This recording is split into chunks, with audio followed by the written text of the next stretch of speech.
So I thought I'd do that video on strange accidents. So these are ones that people actually survived. Okay, so, at number 10, my dog's just decided to scratch enthusiastically at this point. Yes, you need to stop that, thank you. Oh, he looked really, sorry. He looked apologetic.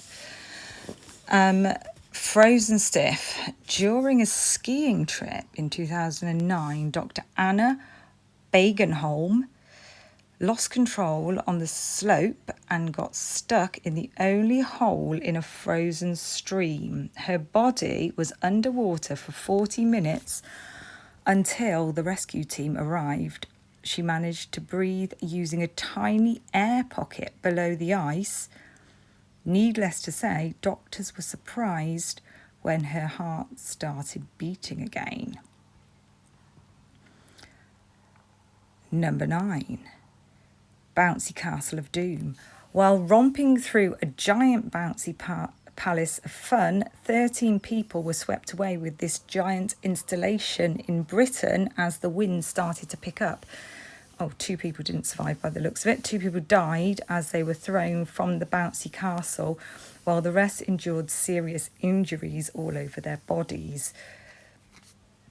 Good thing it was made of inflatable panels, but obviously we know that there was nothing incredibly unusual about the weather that day in St. Michael's, although obviously it was January, so regardless of it not being a frost that day, it would have been effing cold. That water would have been effing cold, and you can get cold water shock in May, so you can definitely get it if you end up in a river unexpectedly in January.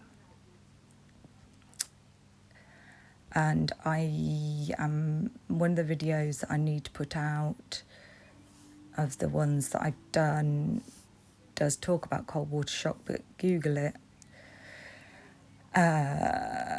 Okay, number 8, wave of molasses. Tanks of molasses swept over hundreds of unexpected pedestrians in Boston's North End one afternoon. The sticky liquid formed a 15-foot high wave that injured 150 people and killed 21. A class action lawsuit finally repaid the victims a sum of $10.7 million in settlements. Coming in at number 7, hit by a pigeon. A pigeon hit Matthew Brearley in the face while he was riding his motorcycle, knocking him unconscious. Brearley accidentally stepped on the throttle, pushing his speed to upwards of 200 kilometres per hour. He finally hit a tree and flew off on his bike, landing on the pavement. He received multiple injuries, including a broken leg and several fractures to his skull, but he did survive by the looks of it.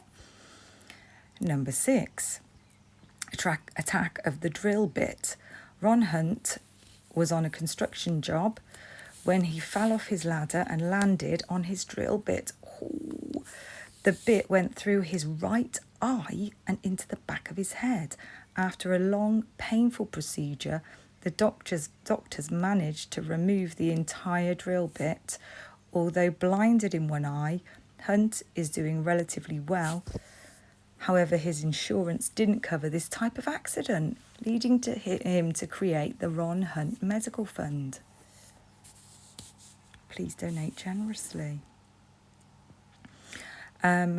Number 5, exploding toilet. Michel Pierre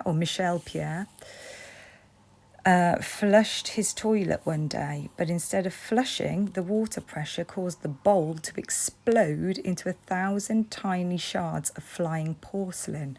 Pierre was badly injured, receiving 30 stitches all over his body. You might think twice the next time you flush. Number 4, killer rod. While enjoying a serene fishing trip with his friends, Yasser Lopez was hit with a 3-foot-long fishing spear that struck him in the middle of his head. Rushed to the hospital, Lopez remained awake throughout the agonising pain. The doctors found the rod touching the back of Lopez's skull. Against all odds, Lopez made it through alive. Number 3, assault with a steel beam. James Crawford was driving to work one day when a crane-operated steel beam drifted mid-air over a line of traffic. The beam collided with Crawford's car, ripping away everything except the driver's seat. With some amazing luck, Crawford survived the accident. He might have a lifetime full of aches and pains, but at least he's still breathing. Number 2, caught in a train. Drunken Duncan fell off of a train one day and landed on the tracks. His legs got sucked under the train, dragging him a total of 75 feet. He lost the majority of his lower half. Jesus Christ. Let's assume that Duncan prefers to fly these days. Jeez. Right, the Chainsaw Massacre coming in at number 1. As an expert lumberjack, Forthman Murph, what a name, was accustomed to cutting down trees. However, as he cut down his latest victim, it knocked down another tree with it. Murph was knocked unconscious and fell on top of his chainsaw. Oh, bloody hell. He woke up to the blade cutting away at his neck. Oh my God, that makes me want to... He somehow managed to walk back to his truck and drive to a neighbour's house. Despite it all, he's still alive. Oh my God, that's horrendous.